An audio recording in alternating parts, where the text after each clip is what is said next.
കൂട്ടുകാരെ, ഇന്ന് കുറച്ച് വെള്ളക്കാന്താരി അച്ചാറിടുന്നതാണ്. നമ്മുടെ വീട്ടിൽ നിന്ന് തന്നെ പറിച്ചെടുത്ത കാന്താരിയാണ്. 1-2 എണ്ണം പഴുത്തുണ്ട്. അപ്പോൾ ഇലയൊക്കെ കളഞ്ഞ് നമ്മൾ വൃത്തിയാക്കി എടുത്താണ്, കഴുകി വൃത്തിയാക്കി വെച്ചേക്കുവാണ്. കാന്താരി അച്ചാറെന്ന് പറയുമ്പോൾ ഇത് വിനാഗിരിയിലിട്ട് വയ്ക്കാനാണ്. ഇടയ്ക്കിടയ്ക്ക് ഇങ്ങനെ വിനാഗിരിയിൽ ഇവിടെ ഇട്ട് വയ്ക്കാറുണ്ട്.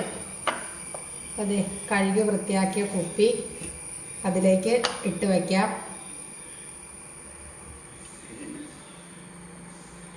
വിനാഗിരി എടുത്തിട്ടുണ്ട്. വിനാഗിരി, ഉപ്പ്, ഇത്ര സാധനങ്ങൾ മതിയെ. ഇതേ കഴുകി വൃത്തിയാക്കിയ കാന്താരി ഒക്കെ ഇട്ട് കൊടുക്കാം. ഇതിലേക്ക് കുറച്ച് ഉപ്പ് ഇട്ട് കൊടുക്കാം.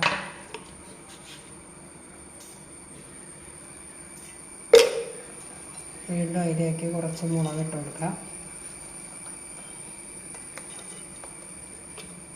വീണ്ടും ഒരു ഉപ്പ് ഇട്ട് കൊടുക്കുകയാണ്.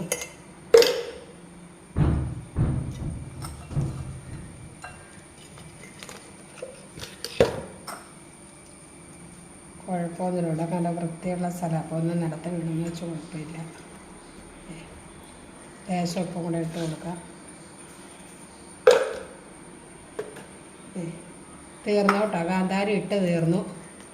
ഇനി ഇതിലേക്ക് വിനാഗിരി ഒഴിച്ചു കൊടുക്കാം.